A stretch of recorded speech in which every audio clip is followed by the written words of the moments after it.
All right. Welcome to the Ultra High Net Worth Clients Podcast. I'm your host, Chris Broadhead. Today's incredible business owner guest is Ron Sachs. Ron, can you introduce yourself and tell us a little bit about you? I am Ron Sachs, a native Floridian, born and raised in Miami.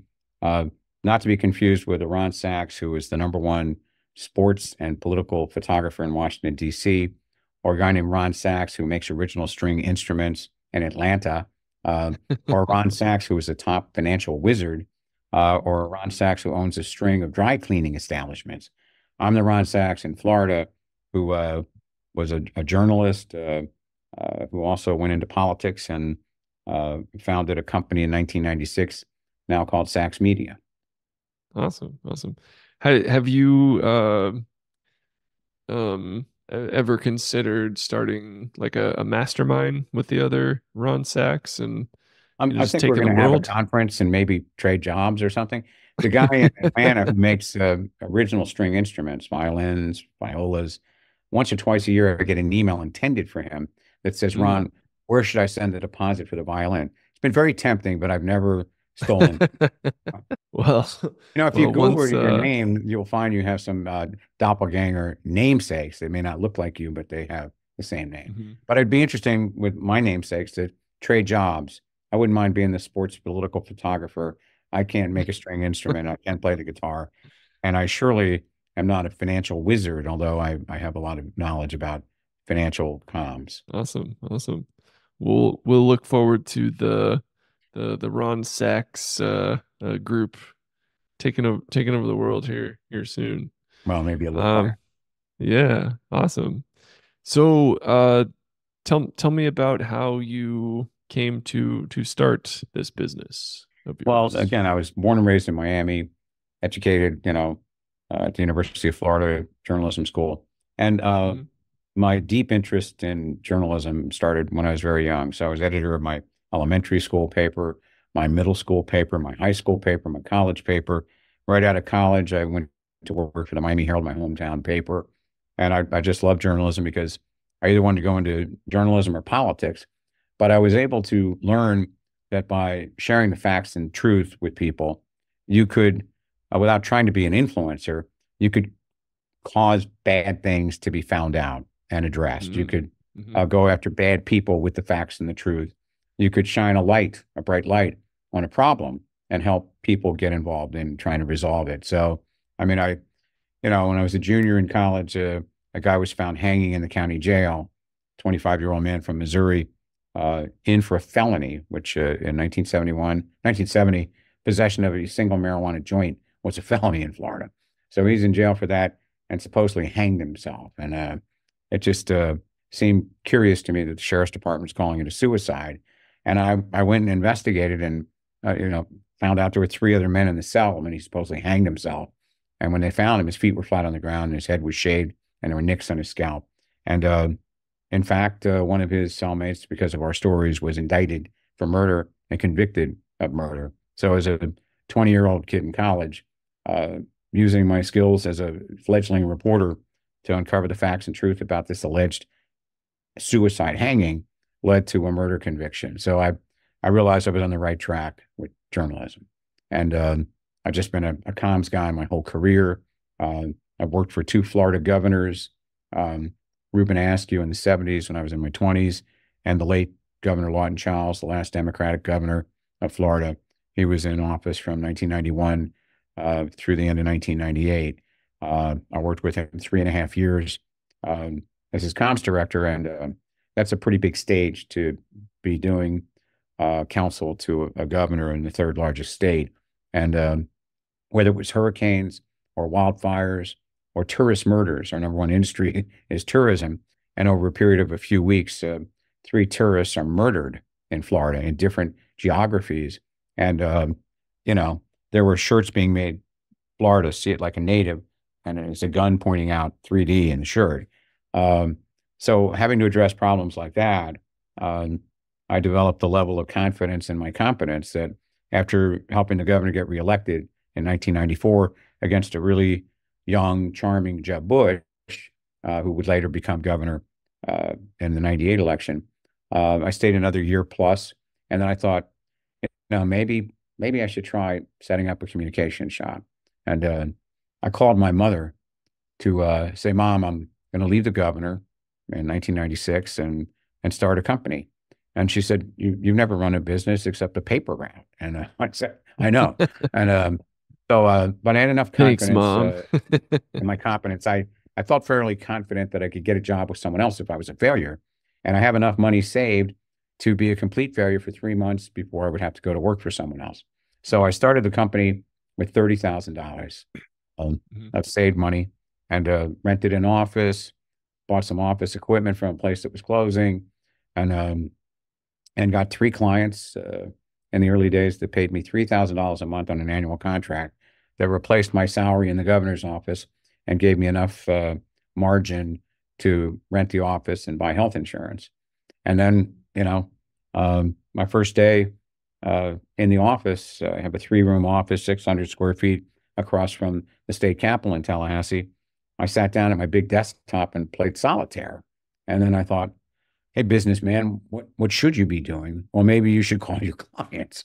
And so that's what I did. And I never had to invest another dollar in the company now, and it's probably 28th year, close to 30. There are five younger partners I sold the company to about 2.5 years ago, along with my top colleague, Michelle Euban. So five younger people, two in their 30s, two in their 40s, one in their early 50s, have a much longer runway for the next 30 years of the company's life. But it's been a great adventure. And my mother lived long enough to see that I was not a failure at it. And I think that what I love is that, by being successful, um, I've been able to invest resources in things I care about. Our efforts are impactful with clients we represent, whether it's in the education sphere or the healthcare sphere. We have a pretty diverse set of clients now, and we've gone from being a Tallahassee capital state-based PR firm that does a lot of public affairs work to being kind of a national firm that's headquartered in Florida's capital, but represents clients all over the country and beyond the country. So I'm proud of what I started and what we built, and I'm proud of the partners who are continuing its growth and legacy. And I try to be helpful to them in any way I can. But two of the young men who are partners interned for the company when they were in college at Florida State University here in Tallahassee, and they've never worked anywhere else. And so all of these younger folks have been with the firm a long time, and we're kind of a family at work. My youngest daughter, when I shared with my family that I was going to be doing this, um, I was 71, almost 72 when we made this changeover, and she called it the Sachs session plan. Except unlike the TV series Succession, there was no cutthroat stuff going on. It was a very friendly family takeover, you know. So it's been a great adventure, Chris, and I'm in a Yeah. small office at the company headquarters now. My wife and I own this building in the capital city, and we sold that to the partners too. I thought if they own the company, they should also own the building it's in. So Mm. the company still bears my name, but I am now the founder and chairman emeritus, and Mm. that means I work selectively only on some things and work on some special projects and some charitable work. Hmm. Wow. That's a lot to dig into there. I'm always curious. You said you had about a 3 month runway. Your mom gave you a rousing amount of support there. How did you find your first three clients, and Well, what services did you uh, offer them? So when in 1990, as a Miami native, married with three little girls, um, Miami was like the murder capital of North America. I mean, extremely crowded. Wherever you worked, it took an hour or more to get home. And I read an article in Parents Magazine in 1990 that said Tallahassee was one of the 10 best places in the country to raise children. And that's a national magazine. I'm a Gator from the University of Florida, 2 hours away. Oh, This is snap. the home of Seminoles, the arch rivals.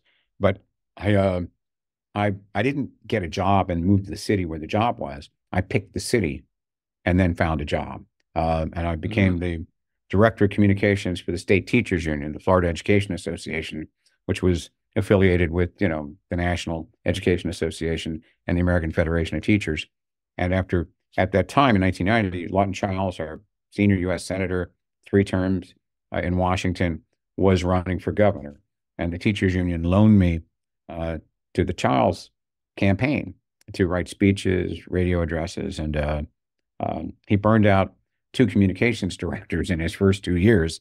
And after being this legendary guy named Walkin' Lawton, because he walked across the state in 1970 to get people to know him since he didn't have a lot of money, and people nicknamed him Walkin' Lawton. But once you're the governor, at least half the people don't like you because you're a D in their R's, or you're an R in their D. So he came back down to earth, because when you're 1,000 miles away in Washington, you're a legend. But when you're the guy putting the ball in play every day, there are going to be people who disagree with your policies and your politics and all that. So my job, I got offered the job near the end of 1992 to go to work for Governor Chiles, and it really changed my life and my career, because to use every communication skill I ever had to help him communicate his ideas to Florida was a great privilege. One of the greatest privilege in my career was serving 2 Florida governors. But it exposed me to every tough story that you have to handle with the facts and the truth. And it gave me the confidence that I think I could do this. So I got permission from the governor to leave his employ and start this company. And one of my great friends was the executive director of the State Association of Cities, the Florida League of Cities. And I took him to lunch and I said, when I start this company, would you consider being a client of mine? And he said, yes. And so the teachers union that I had worked for 3.5 years earlier, they became a client. And then Joe DiMaggio Children's Hospital in South Florida became a client. So I got 3 clients. I was able to keep the Florida League of Cities for most of the time I've been in business. But it's a constant atrophy. Clients, their work with you is finished because you achieved what you were supposed to achieve, or something in their world changed. So every time you lose a client early on, it feels like you lost a limb, and you have to just be in a constant churn of getting new business, handling the business. So knowing when to take on staff became an important thing. So I started the company in February of 1996. And in April or May, I hired a full-time person to help me with the work. And then another and another. And now we're close to 50 people. We're in multiple states, that we're headquartered in Tallahassee, in Florida. But our people are all over the country. Wow. I hope So that helps. Yeah, definitely. So what were the specific services you were doing for these initial clients? In the early days, it was, traditional public relations. Websites weren't a big thing then. Email wasn't even that big a thing. I don't think Google was the thing, right? So it was traditional, grind it out, press releases, news conferences, op-eds. On public affairs work, being in a state capital, there are clients who want a law passed or want a bill killed, or have a budget item they're trying to get funded for something. So people's products, services, ideas. So we did everything, advertising. But now we're an integrated marketing communications firm. One of my favorite services is crisis management, as long as it's not my crisis, So, but if it's your crisis, and it's amazing how really smart people in powerful positions in government, in business, and not-profit worlds screw up in a crisis. And what I've taught about this subject matter is that the crisis before the crisis is being unprepared for one. And almost any individual or organization, even a church, as we know, right, could be felled by a crisis. A proud brand of more than 100 years could be destroyed by not having a crisis plan. So the crisis before the crisis is not being prepared for one, but the crisis after the crisis is botching how you handle it. And again, powerful people sometimes make bad decisions when emotions are involved. I also, love attorneys, but I love to tell attorneys that sometimes in a crisis for your clients, you become part of the problem, because you're so cautious and you want them to make no comment about a lawsuit or about an accident that's being investigated where people were hurt or killed. But lawyers practice in the court of law. What I do and what our team does is in the court of public opinion. And in a court of law, you have a presumption of innocence. In a court of public opinion, if they say Amex Cement had no comment about the accident that killed 3 people, people will assume it must be true. They must be hiding. So you always, there are very few absolutes in anything, but an absolute in crisis management is 99.9% of the time, I would advise a client to never say no comment. You may not say much, you may not want to say much, but you have to say something in your own Mm-hmm. defense. So I like to say that we like to define the crisis on our own turf and our own terms and on the correct timeline, which is pretty much right away and ongoing. And I've won over lawyers to this point of view most of the time, but I've spoken to law schools and bar association groups about this very thing. Lawyers sometimes compound a crisis while they're billing huge fees because they're reticent to have a client speak or have someone speak for them. So crisis management is a really important niche of our firm. It's just one of the services we offer. And if someone has us as a client, we have someone as a client already, a bank, an insurance company, and the spit hits the fan. There's no spike in the fee to help them through a crisis. They're already our client. But if a client calls us and we're not already representing them, and money is missing, people are hurt, things are destroyed, people are killed, the fees are really huge and Mm-hmm. justifiably so because that Mm-hmm. brand is on fire. Right. It's an emergency. So what is the best way to prepare for a crisis before it happens? Well, you hope it doesn't happen, but you have to be prepared for it. To have kind of a basic plan. Who's in the room? Who are our key people that are going to be in the room dealing with the crisis? Okay. What are our shared responsibilities? So certainly lawyers have to be part of that equation, risk managers, and so on. But whether I'm going to go to this again, whether it's a nonprofit that does great godly work or a government agency at the local, state, federal level, or a business, okay? You can expect, you pray it doesn't happen, but if you're not prepared for a crisis, you're already in trouble when one strikes. And uh, we represented the Amateur Athletic Union several years ago when their CEO was accused of molesting 2 boys back in the 80s when he ran a basketball program in Tennessee. And no police report had ever been filed. These 2 young men were now in their 40s when ESPN breaks this story nationwide on their program Outside the Lines. So we got hired by the AAU to protect them. And my advice and counsel was that the CEO of many years who was alleged to have done this back in the 80s had to be removed, even though there's a presumption of innocence if he's ever in a court of law, because that cloud over his head, if it's allowed to extend to the organization that involves 500,000 boys and girls in athletic activity and 50,000 coaches and adult volunteers in interacting with them, I don't want my kid in those programs, That's the Mm-hmm. danger. So Mm-hmm. not only did we succeed in telling them that, but we also advised them to set up 2 task forces to set the highest standard in the land for adult youth interaction in their programs. And the task forces did a great job. The acting president who succeeded the guy who was alleged to have done the molestation died. And then tragically, AAU went back to its old ways of not endorsing, not implementing these policies where you couldn't be alone with a kid in a car unless it was your kid as a coach or a volunteer. You couldn't be in a hotel room with a kid on a road trip if it wasn't your kid. That there had to be 2 adults present when an adult is interacting with a kid. So they rejected all that stuff that they had embraced unanimously. And Mm-hmm. I went on ESPN. It's not a good business model to attack a former client, but I attacked them for betraying the trust that they had built after these allegations about their former president. Wow. That's that's some heavy stuff right So there. I'll also say this, Chris, that crises that oversimplify come in two big silos. You know, personnel and personal, or Mm. fiscal and physical. The fiscal is money's missing. Someone stole something. Something costs too much, right?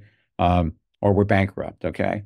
And the physical is someone got hurt. Someone got sexually abused. Um, People got injured. People got killed. It gets that bad. I mean, when lives are involved, over the years, I've collected some of the worst quotes that spokespeople have said when their organization's in crisis. And the of the top 10 that I have, the number one worst thing is no comment. No comment in the middle of a crisis is a crisis itself. But one of my favorites is so we're talking about an industrial accident, and the spokesperson is asked a question by a reporter, and this was the answer. Well, actually, Chris, no, this is not the worst accident our company's ever had. So now you're the reporter, you're writing Oh on the one no. happening right now, and now you want details about the one that happened 3 years ago or 10 years ago. And that's in the story too. So um, people have to be trained how to speak uh, on behalf of their organization or to have a spokesperson like us do it for them. Hmm. Any quick tips on how you train spokesmen for companies to speak? Yeah, to not get dragged down a rabbit hole, to have a disciplined set of just a few message points you want to convey in an interview, and almost to the point of being obnoxious, be repetitive. So a reporter asks a question that would take me off the five message points I want to get across in this interview for print or broadcast. Um, and what we do is a thing called blocking, bridging, pivoting. Well, Chris, that's interesting, what you just asked. But the important thing for people to know, so I've just politely brushed your BS question aside so I can get back to my message points. And it takes a lot of discipline to do that because people want to be polite. But once you're polite and are answering questions that take you off message, I'm not talking about hiding anything. Let's talk about our truths, our facts and truth, and share them in a way where we are setting the tone for our story by being the storytellers with the facts and the truth. But once I'm polite to you on a question that gets me off point, if you decide to use that quote, my answer, or that soundbite, I've lost control of the interview. So that's a Hmm. really important thing. And people have a hard time staying on message. Donald Trump has an impossible time staying on message. He's probably Yeah. the colossal hard time staying on message guy I've ever seen in politics. Not to say where my support is in a presidential year, but wow. Yeah, he seems to be the one exception. But what's your take on his crisis management over the years? Well, I think that crisis managers with him have probably pulled their hair out. They've probably pounded sand in frustration. They've probably Yeah, broken a lot of things in offices. Um, yeah. and he would not be a good client because he does not take advice and counsel. He takes his Mm, own. And mhm, I mean, he's a great messenger in some respects. And what's really interesting is that if it was not for the TV show The Apprentice, I don't think he would have been elected president in 2016. It popularized him. And so, of mm, course, did the Fox um, industrial news complex boost him to a place. But, I've lived through the 70s when I was in college with the Vietnam War movement, the anti-war movement, the civil rights movement, the infancy of the modern women's movement, the environmental movement. And it was a pretty tumultuous time, the late 60s and early 70s, when I was a college kid. I mean, I was arrested for publishing something in our college newspaper that violated an 1868 Florida law, which was unconstitutional. Uh, mm, we fought the law, then the law lost. Um, but we're in a more tumultuous time now than that. We're in the most divided time of our lifetimes, locally, in most states, nationally, and even globally. So I like to find things that give people a chance to come together despite their differences. And it's unfortunate that the last time you felt our country was really united was after 9/11, when we had a Hmm. common threat on our own turf from a foreign terrorist entity. And it shouldn't take that for us to have a sense of national unity. Um, it's a shame, actually. So the things that tend to bring us together in this divided time are sports and entertainment. If I'm Hmm. at a concert with a group I love, the guy next to me could be a Ku Klux Klan's person. The woman on my left could be a communist, but I don't know that because they love Billy Joel just like I do, you know?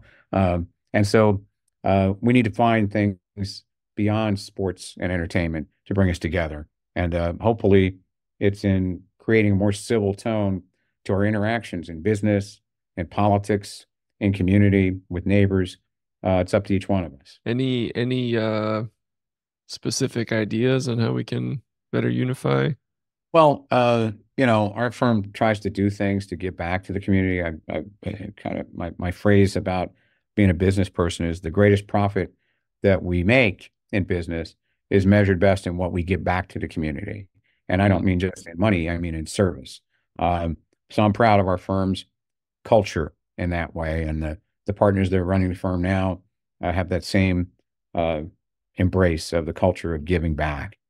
Um, in 2020, in that first year of COVID, when we were all kind of locked down into our little stalls of technology like this, I was getting used to Zoom back then.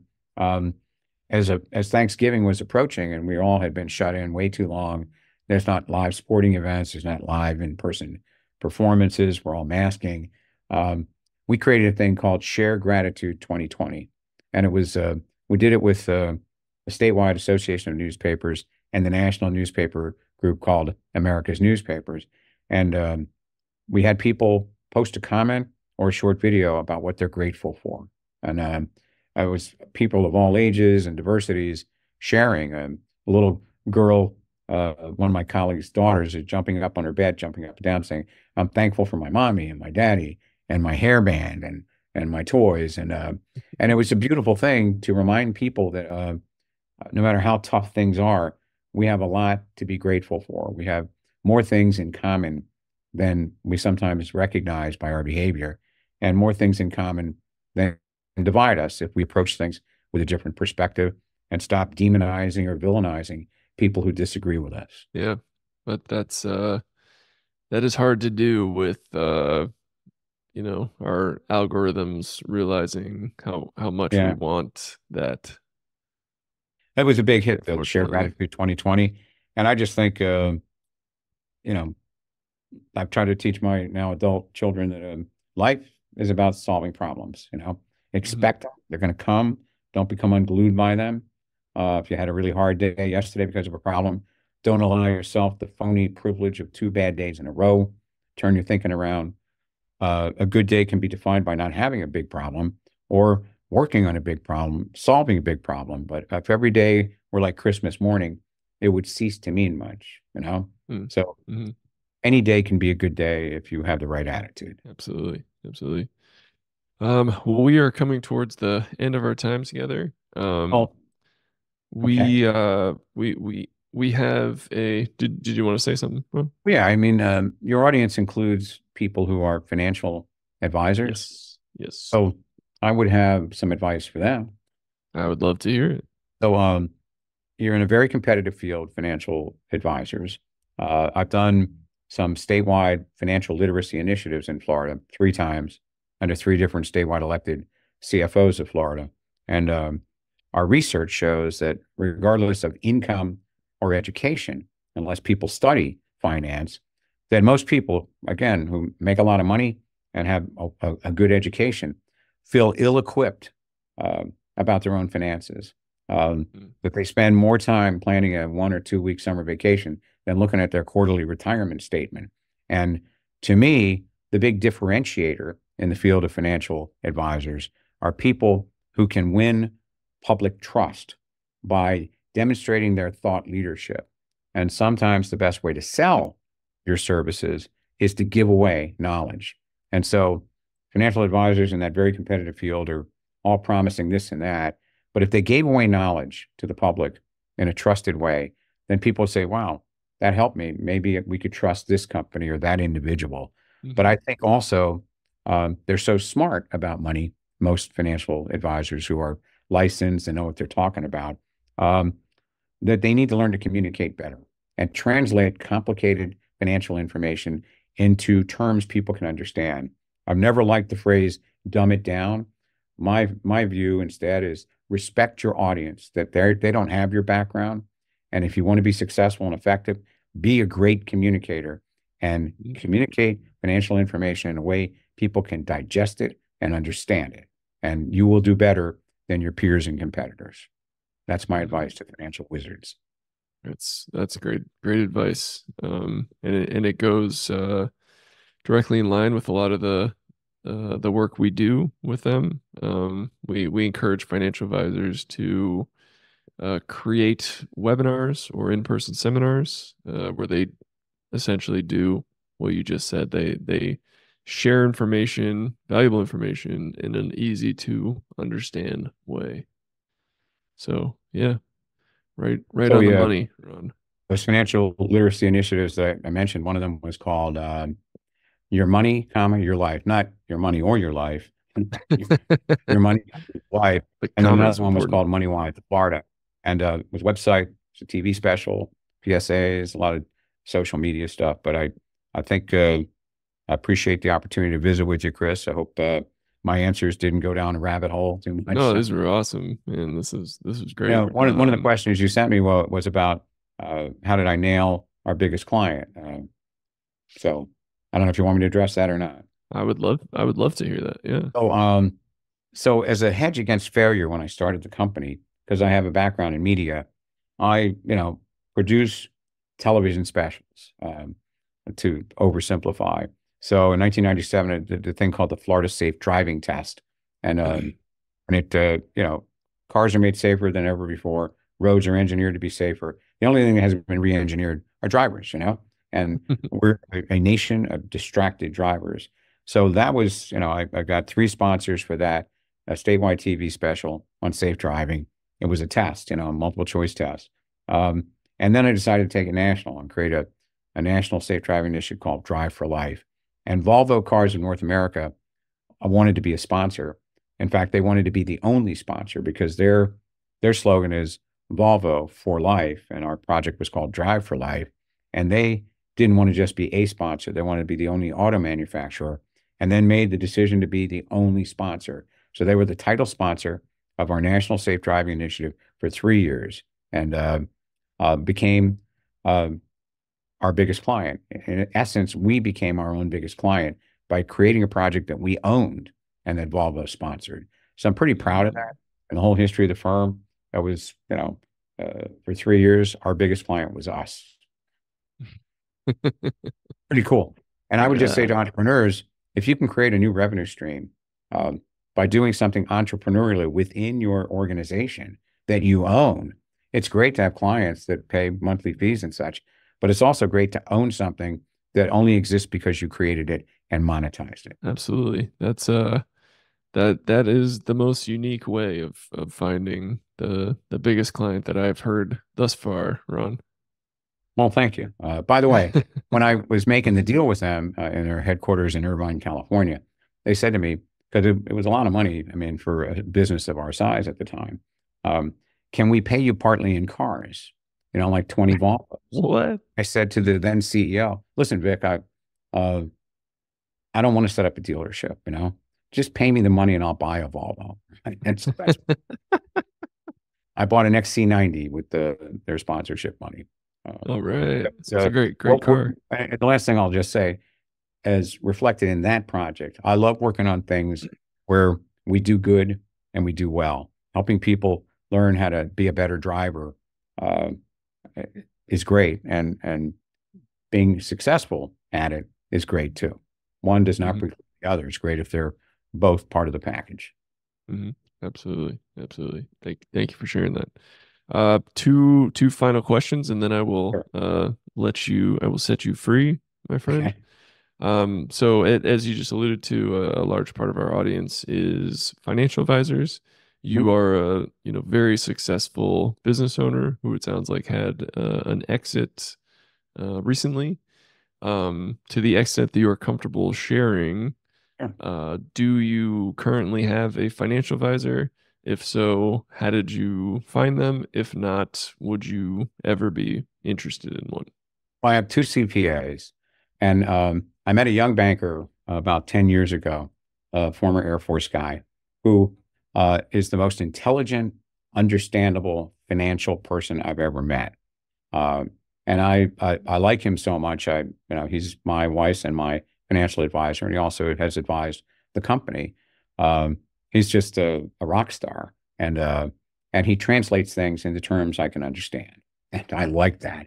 And he's uh, he's just smart and a great communicator. And I would just say, being a financial wizard, you're not really a total wizard unless you can communicate effectively to a diverse audience of people who are not as smart as you about stuff, Mm, but they're not dumb either. So again, mm, we're never gonna dumb things down. Um, so I'm proud of this guy because he's a great communicator, and that's what makes him an even better financial advisor. I hope that's awesome. responsive to your That's question. very, very. Did By the did way, you ever I liked him so much that I suggested that we have a breakfast club in a large conference room with a bunch of young professionals, and called it uh, the Wealth Club. mm, And everyone who attended it got $100 bill from me, um, and had a chance to do business with this bank this guy worked at. Um, but it was learning stuff they didn't know. So. nice. Did you ever consider using the Ron Sachs financial wizard as an advisor? I think that would be unusual. Once I was suing somebody, and there's a law firm I'm friendly with that's called Sachs, Sachs, which is how I spell my last name, Sachs, Mhm. Sax, and Kaplan. And so on their letterhead, a nuclear legal letter goes out, and I just wish I could have seen the defendant that I was suing when they saw the letterhead of Sachs, and my name is Sachs, like, oh my God, he even owns a law firm. But so, Yeah, there you go. That is very creative, Ron. I love it, man. You are a great practical joker, I would imagine as well. well, I think life's too short to be bored or boring, but humor is an important thing on any given day. Yeah, absolutely. Awesome. My final question is an Yes, sir. open-ended question. You can take it in any direction that you All right. like, and that question is, what are you working towards? Well, so this is going to be a three-part question or more. So I have an iPhone, and Mm, all of us who have iPhones use Siri, the first widely used artificial intelligence, right? Well, Siri is like 85, 90% responsive because of the algorithms to whatever you're asking, except for that 10 to 15% of the time when she isn't. And I did some research on this. Siri is the voice of a real person who's recorded all these words that are strung together. So 85 or 90% of the time she's straight on. But I asked, what's the temperature? And sometimes she will not give me the answer in Fahrenheit. And I'm Jewish. I don't convert. That's a joke. Chris. So, and then sometimes she says, working on it, and then just goes silent. Or sometimes, hey Siri, what's the temperature in Jacksonville if I'm driving to Jacksonville? And it's something like, I can't give you that information while you're driving, Ron. She actually says that. And so, like, how do you know I'm driving? And is it better, Siri, if it's 75 miles an hour with one hand? I'm using my device to Google that, right? So, um, I've invested some money to have an app developer develop my counter to Siri. And mm, my counter to Siri will be on the market certainly in the next 12 months. And it's AI, as Siri is, but instead of artificial intelligence, mine is artificial insults and ignorance. And my app, Chris, my app will be 100% reliably unreliable. My app will never mm, answer the question you asked, but will give a smart ass answer to you. And here's the really smart part, I believe. Um, my app is the exact opposite of Siri. My app is called Iris, which is Siri spelled oh, backwards, right?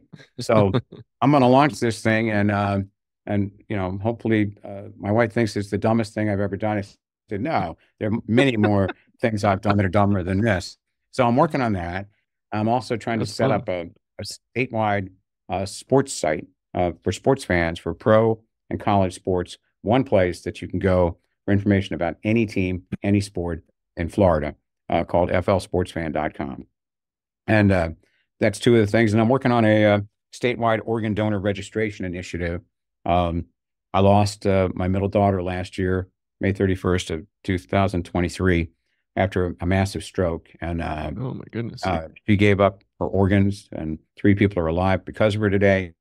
I became an organ donor because of her, and we're launching a statewide organ donor registration initiative, partly in her honor, but because it is a life-saving network, and it's very easy to register online through the driver's license places, through the hunting and fishing licenses, and we want to boost it because people die every day waiting for an organ that they're not going to get.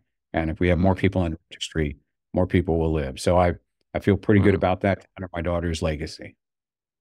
That's I mean, first, very, very sorry for your loss. That's awful. Well, But her for story me is to inspiring. turn, If anybody wants to look her up, it's Amy, Aimee, Nicole Sachs, Sachs. She's was a 4'10", 100-pound sports writer, and oh wow. Major League Baseball. And we got to meet the woman who received her liver, a 43-year-old mother of two teenage boys. Her husband's Oh my gosh. NASA Wow. engineer. And it's been the single biggest part of our healing is to know an actual person that's alive because of Amy's sacrifice. It's Wow. it's been it's been helpful to our healing, Chris. Yeah. Yeah. That's Every day yeah. is a gift, That's friend. Every day is a gift. absolutely. Absolutely. That's yeah, some beauty comes out of the darkest things in life. Yeah. I don't know if it's okay to give my email out if anybody from your Sure. audience wants to write me. I answer most emails unless you're trying to sell me something. Ron at sachsmedia.com. Ron at saxmedia.com. So Hmm. a real Great. privilege to be your guest, Chris. Yeah, yeah. Thank you so much. Anywhere else folks can find you want to mention? Uh, that's my That's the email. main one. Pretty Okay. responsive. I will write back to anybody, and unless they're trying to sell me encyclopedias or something. But I I'll just man, say I this: would so to have started a company in 1996 with $30,000 and never have to put another dollar in, I'm very proud of that. I was willing to take the risk and to fail, but somehow it's all worked out. And it's great because we've created a little economy where we're helping people take care of their families. We do a great job for the clients of the firm, and we do a Mhm, lot of giving back philanthropically through service and investments. mhm. Awesome. Yeah, that's beautiful, Ron. Thank you so much for taking the time and doing everything that you do. The state of Florida is better for having you and Oh, Sachs you're welcome. Media and the team in there with it. And as a fellow Floridian, I thank you directly. Well, Florida misses you, Chris. Are you going to be in Spain late in the year, like in October? Mhm. Yeah, yeah. Well, I'll be back in Florida December 15th Okay. for the holidays. Yeah. Well, keep in touch. I really enjoyed talking with you, and I'm impressed by what you've created and built. And I Thank you. hope you Thank you very monetize much. it. I hope you found a way to monetize it. Yeah, yeah, we're getting there. Yeah, well, thank Okay. you, Ron. That means a lot, man. I really appreciate that. Do well. And to all our listeners out there, thanks so much for tuning in and keep on growing out there, everybody. See ya.